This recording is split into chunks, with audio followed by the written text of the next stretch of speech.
दोस्तों नमस्कार। आप सभी का आपके अपने चैनल करियर अड्डा फॉर यू में एक बार फिर से स्वागत है।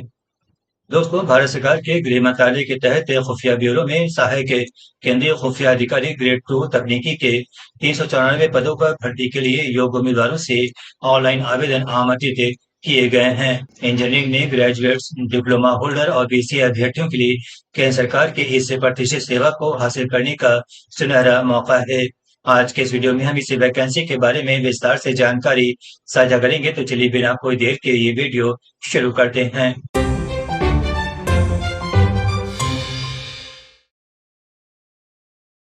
दोस्तों, खुफिया ब्यूरो में टेक्निकल एग्जामिनेशन के लिए ऑनलाइन आवेदन की प्रक्रिया 23 अगस्त 2025 से शुरू हो चुकी है। ऑनलाइन आवेदन की अंतिम तारीख 14 सितंबर 2025 रखी गई है। आवेदन शुल्क जमा करने की अंतिम तारीख भी 14 सितंबर 2025 है। एसबीआई चालान के जरिए ऑफलाइन शुल्क जमा करने की अंतिम तारीख 16 सितंबर 2025 बैंकिंग आवर्स तक रखी गई है। आइए देखते हैं पदों की संख्या कितनी रखी गई है। इसमें जनरल कैंडिडेट्स के लिए 157 रिक्तियां रखी गई हैं। वहीं ईडब्ल्यूएस के लिए 32, ओबीसी एनसीएल के लिए 117, एससी के लिए 60 और एसटी के लिए 28 रिक्तियां रखी गई हैं। इसलिए रिक्तियों की कुल संख्या 394 होती है। यह नोट करेंगे, यह पद किसी भी श्रेणी के बेंचमार्क दिव्यांगजनों के लिए उपयुक्त नहीं माना गया है, इसलिए उन्हें आवेदन करने की आवश्यकता नहीं है। आइए देखते हैं खुफिया ब्यूरो में टेक्निकल अधिकारी के लिए एजुकेशनल क्वालिफिकेशन क्या रखा गया है। उम्मीदवारों को मान्यता प्राप्त विश्वविद्यालय संस्थान से इलेक्ट्रॉनिक्स या इलेक्ट्रॉनिक्स एंड टेलीकम्युनिकेशन या इलेक्ट्रॉनिक्स एंड कम्युनिकेशन या इलेक्ट्रिकल या इलेक्ट्रॉनिक्स या इंफॉर्मेशन टेक्नोलॉजी या कंप्यूटर साइंस या कंप्यूटर इंजीनियरिंग और कंप्यूटर एप्लीकेशन में डिप्लोमा प्राप्त होना चाहिए। या उम्मीदवारों को मान्यता प्राप्त विश्वविद्यालय संस्थान से इलेक्ट्रॉनिक्स या कंप्यूटर साइंस या फिजिक्स या मैथमेटिक्स में साइंस ग्रेजुएट होना चाहिए। या उम्मीदवारों के पास मान्यता प्राप्त विश्वविद्यालय संस्थान से bachelor of computer application BCA की डिग्री होनी चाहिए। यह नोट करें कि अभ्यर्थियों की शैक्षिक योग्यता 14 सितंबर 2025 को या उससे पहले पूरी होनी चाहिए। आइए देखते हैं आयु सीमा कितनी रखी गई है। जनरल ईडब्ल्यूएस के लिए आयु सीमा 18 से 27 साल रखी गई है। वहीं ओबीसी एनसीएल के लिए 18 से 30 साल, एससी एसटी के लिए 18 से 32 साल, मेधावी खिलाड़ियों के लिए 18 से 32 साल, विधवा, तलाकशुदा और दोबारा शादी नहीं करने वाली महिलाओं में सामान्य वर्ग में 18 से 35 साल, ओबीसी एनसीएल में 18 से 38 साल और एससी एसटी में आयु सीमा 18 से 40 साल रखी गई है। यह नोट करें कि आयु सीमा की गणना 14 सितंबर 2025 के आधार पर की जाएगी। आइए देखते हैं परीक्षा का प्रारूप कैसा रखा गया है। ये परीक्षा 3 चरणों टीयर 1, टीयर 2 और टीयर 3 के तहत निम्न रूप से आयोजित की जाएगी। टीयर 1 में 100 प्रश्न पूछे जाएंगे। इसमें जनरल मेंटल एबिलिटी से 25% और आवश्यक शैक्षणिक योग्यता के अनुसार विषयों के संयोजन से 75% प्रश्न रहेंगे। टीयर 1 में प्रत्येक गलत उत्तर के लिए 1/4 नेगेटिव मार्किंग का प्रावधान किया गया है। टीयर 1 कुल 100 नंबरों का होगा। इसके लिए उम्मीदवारों को 2 घंटे की अवधि उपलब्ध कराई जाएगी। टीयर 2 में स्किल टेस्ट आयोजित किया जाएगा, जो प्रैक्टिकल बेस्ड और तकनीकी प्रकृति का होगा। ये टेस्ट जॉब प्रोफाइल के अनुरूप होगा। इसके लिए अधिकतम 30 नंबर निर्धारित किए गए हैं। टीयर 3 में इंटरव्यू पर्सनालिटी टेस्ट आयोजित किया जाएगा, जो 20 नंबरों का होगा। आइए देखते हैं उम्मीदवारों का चयन किस प्रकार से किया जाएगा। 100 नंबर की इस परीक्षा में चयन के लिए जनरल ईडब्ल्यूएस वर्ग के अभ्यर्थियों को न्यूनतम 35%, ओबीसी अभ्यर्थियों को 34% और एससी एसटी अभ्यर्थियों को 33% नंबर प्राप्त करने होंगे।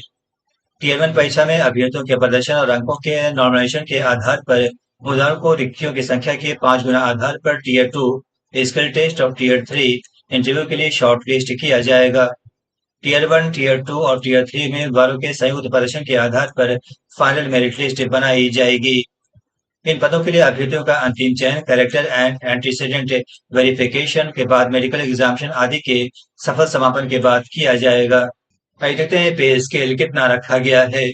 खुफिया विभाग में तकनीकी अधिकारियों को 25,500 से 81,100 रुपए पे स्केल के तहत वेतनमान मिलेगा। ये पद ग्रुप सी के अंतर्गत आता है। इसका पे लेवल 4 रखा गया है। इसके अलावा चयनित अधिकारियों को डीए, एचआरए, ट्रैवल अलाउंस, विशेष सुरक्षा भत्ता, मेडिकल बेनिफिट्स और केंद्र सरकार द्वारा समय समय पर लागू अन्य भत्ते दिए जाएंगे।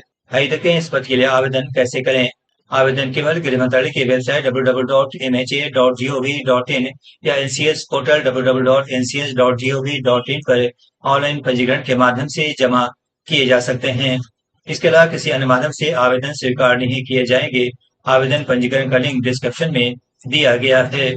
ऑनलाइन आवेदन से पहले उम्मीदवारों को निम्नलिखित दस्तावेज तैयार रखने होंगे। वैलिड ईमेल आईडी और मोबाइल नंबर, हाल में खींची गई पासपोर्ट आकार की रंगीन तस्वीर की स्कैन की हुई प्रति केवल जेपीईजी जेपीजी फॉर्मेट में 100 से 200 केबी के बीच होनी चाहिए। स्कैन किया गया सिग्नेचर केवल जेपीईजी जेपीजी फॉर्मेट में 80 से 250 केबी के बीच होना चाहिए। केंद्र या राज्य सरकार के द्वारा जारी वैलिड फोटो आईडी प्रूफ, 10वीं और 12वीं से संबंधित प्रमाण पत्र, अंक पत्र, आवश्यक शैक्षिक योग्यता या संबंधित डिग्री डिप्लोमा का प्रमाण पत्र, अंक पत्र। यह नोट करें कि उम्मीदवारों के द्वारा एक बार ऑनलाइन आवेदन पत्र में अपनी कैटेगरी भरने के बाद बदली नहीं जाएगी। आइए देखते हैं पंजीकरण और आवेदन की प्रक्रिया कैसी रखी गई है। उम्मीदवार अपना मोबाइल नंबर सत्यापित करने और नियम और शर्तों से सहमत होने के बाद नीचे दिए गए आई एग्री चेक बॉक्स पर क्लिक करें और सबमिट बटन दबाकर आवेदन कर सकते हैं। उम्मीदवारों को सभी जरूरी जानकारी जैसे पर्सनल डिटेल्स और कॉन्टैक्ट डिटेल्स आदि सही सही भरना होगा। स्टेप 1 पंजीकरण प्रक्रिया पूरा होने पर उम्मीदवारों के रजिस्टर्ड ईमेल आईडी पर एक मैसेज प्राप्त होगा, इसमें उनकी लॉगिन आईडी और पासवर्ड दिया जाएगा। स्टेप 2 में आवेदन पत्र में अदर डिटेल्स भरने के लिए उम्मीदवारों को लॉग आउट करके दोबारा लॉग इन करना होगा।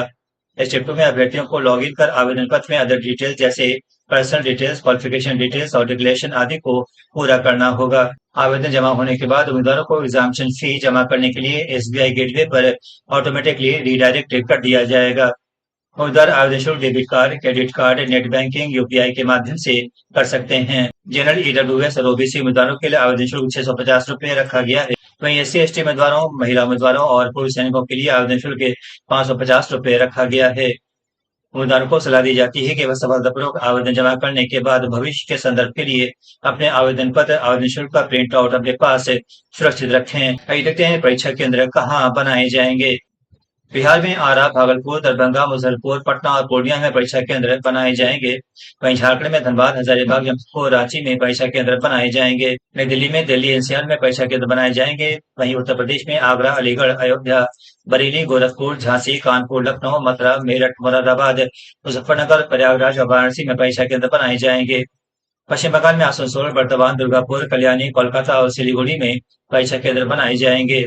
अन्य राज्यों के अभ्यर्थी अपने परीक्षा केंद्रों की जानकारी विज्ञापन से ले सकते हैं। इसका लिंक डिस्क्रिप्शन में दिया गया है।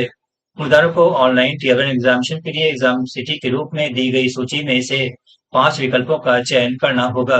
टीयर 1, टीयर 2 और टीयर 3 इंटरव्यू की तारीख, समय और केंद्र की सूचना अभ्यर्थियों को उनके ऑनलाइन आवेदन में दिए गए ईमेल के माध्यम से दी जाएगी। उम्मीदवारों की संख्या अधिक होने पर टीयर 1 परीक्षा एक या एक से अधिक परीक्षा केंद्रों पर एक या एक से अधिक पालियों में आयोजित की जा सकती है। दोस्तों, अभी इस वैकेंसी की जानकारी आप सभी को पसंद आई होगी। जानकारी पसंद आई हो तो फटाफट चैनल को लाइक, सब्सक्राइब, कमेंट और अधिक से अधिक शेयर करें। इसके साथ ही नोटिफिकेशन की घंटे को भी प्रेस करना ना भूलें ताकि हमारी आने वाली तमाम अहम वीडियोस सबसे पहले आप तक पहुंचे। मिलते हैं अगले वीडियो में एक नई और शानदार वैकेंसी के साथ। नमस्कार।